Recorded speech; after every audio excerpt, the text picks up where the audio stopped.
ថ្ងៃនេះខ្ញុំនៅបង្ហាញអំពីវិធីចែកលេខមួយផ្លែទៀតហើយអញ្ចឹងសូមបងប្អូនជួយគាំទ្រដោយសេចក្តីស្រឡាញ់រាប់អានផងនេះខ្ញុំនៅបង្ហាញអំពីរបៀបចែកលេខចំនួនទស្សភាគរបៀបទី2កាលមុននេះខ្ញុំបានបង្ហាញអំពីរបៀបទី1រួចហើយចាវគ្គនេះខ្ញុំបង្ហាញអំពីរបៀបចែកលេខចំនួនទស្សភាគជារបៀបទី2ចាតើគេធ្វើបែបណាដែរតើឥឡូវមកទស្សនាទាំងអស់គ្នាអញ្ចឹងបើសិនជាលេខតំណាងចែកចាបើវាជាចំនួនទស្សភាគហើយខាងនេះក៏ជាចំនួនទស្សភាគដូចគ្នាអញ្ចឹងមើលថាតើខាងនេះជាចំនួនទស្សភាគដែលមានក្រោយក្បៀសប្រមាណតួចាហើយខាងនេះក្រោយក្បៀសប្រមាណតួដែរអញ្ចឹងណាអញ្ចឹងយើងមើលទៅលើខាងនេះវិញខាងនេះមានក្រោយក្បៀស2តួអញ្ចឹងបើក្រោយក្បៀស2តួហើយខាងនេះមានតែ1តួទេចាធ្វើយ៉ាងណាដើម្បីចែកបានអញ្ចឹងដើម្បីចែកបានធ្វើបែបនេះណាត្រូវថែម0នៅខាងតួចែកមួយទៀតចាថែម0មួយទៅអញ្ចឹងន័យថាក្រោយក្បៀសចំនួន2តួចាដើម្បីឲ្យដូចនឹងតំណាងចែកដែរកាលណាក្រោយក្បៀសចំនួន2តួដូចគ្នាបែបនេះអញ្ចឹងក្បៀសនេះត្រូវបានបាត់តែម្ដងចាអញ្ចឹងក្បៀសនេះត្រូវបានបាត់ណាគឺចែកធម្មតាចាអញ្ចឹងសម្រាប់លេខ0ដែលនៅខាងមុខនេះគឺគ្មានន័យទេចា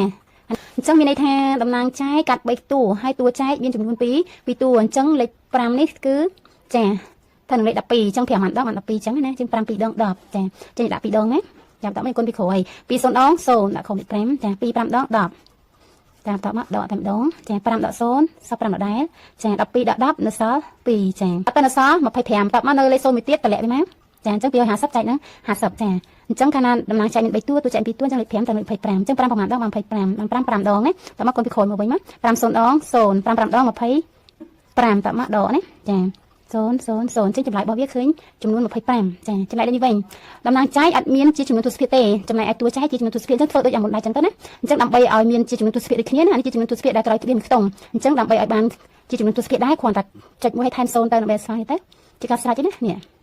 ចាអញ្ចឹងកាលណាក្រោយក្បៀសមួយតួដូចគ្នាបែបនេះអញ្ចឹងក្បៀសនេះត្រូវបានបាត់ដោយសារប្រវត្តិកាលណាថែម0ទៅក្រោយក្បៀសមួយខ្ទង់បែបនេះកាលនេះក៏ក្រោយក្បៀសមួយខ្ទង់ដែរអញ្ចឹងស្មើគ្នាកាលណាស្មើគ្នាយើងត្រូវតែចាលុបក្បៀសចោលតែម្ដង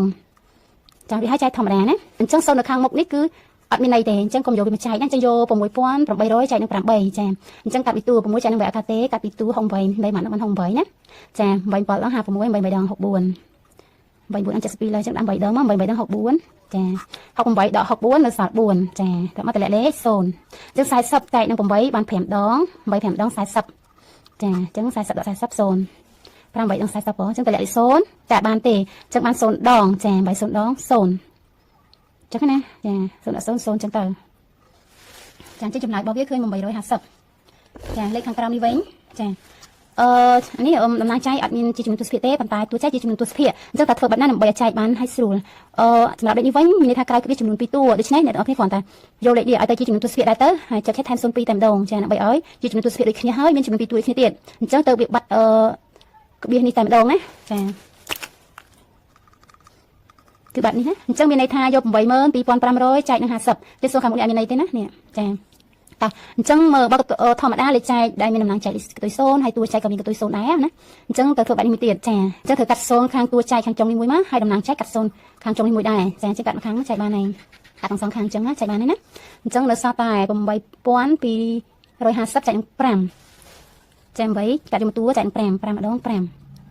8ដក5សល់3តម្លាក់លេខ2 32ចែកនឹង5បាន6ដង30 32ដក30នៅសល់2ចាតម្លាក់លេខ5 25ចែកនឹង5បាន5ដង25ចែកនឹង5បាន5ដង25ដង25 0ចាតបមកតម្លាក់លេខ0នេះមួយណាកាលណាតម្លាក់លេខ0ចែកបានអញ្ចឹងចែកបានថែម0កន្លែងតួចែកមួយចា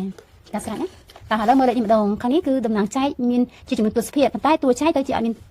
ជាចំនួនទស្សភាគទេអញ្ចឹងក៏ធ្វើដូចគ្នាដែរគ្រាន់តែធ្វើយ៉ាងម៉េចដើម្បីឲ្យជាចំនួនទស្សភាគដូចគ្នាទៅបានហើយមានន័យថាធ្វើយ៉ាងម៉េចឲ្យតំណាងចែកនេះចាជាចំនួនទស្សភាគហើយក្រោយពីខ្ទង់ដូចគ្នាអញ្ចឹងគ្រាន់តែថែមខ្លួនឯងមកចាថែមជាចំនួនទស្សភាគមកចុចថែម0 2តែម្ដងចានៅយំទៅ0គឺអាចថែមបានtrongកតុយចឹងឯងណាចាថែម0ចឹងមកគឺមានន័យថាដូចគ្នាហើយយ៉ាងក្រោយពីតួដូចគ្នាអញ្ចឹងដូចនេះហើយចំនួនទស្សភាគនេះត្រូវបានបាត់ហើយលើកឡើងក្បៀសហ្នឹងណាអញ្ចឹងក្បៀសនេះត្រូវបានបាត់តែម្ដងអញ្ចឹងនៅសល់តែ12550ចែកនឹង500អញ្ចឹងដូចនេះខ្ញុំប្រាប់វាឲ្យថាបើសិនជាមានកន្ទុយ00ណាទាំងតំណាងចែកក៏មានកន្ទុយ0តួចែកក៏មានកន្ទុយ0គឺអាចសម្រួលបានមានន័យថាកាត់ចោលនៅខាង0តួចែកនឹងមួយកាត់0មួយដែរនៅខាងតំណាងចែកដូចគ្នាអញ្ចឹងណាតែបាននៅសល់1255ចែក50ចាអញ្ចឹងតំណាងចែកមាន2តួអញ្ចឹងត្រូវកាត់2តួដែរប៉ុន្តែ12ចែកបានកាត់3តួ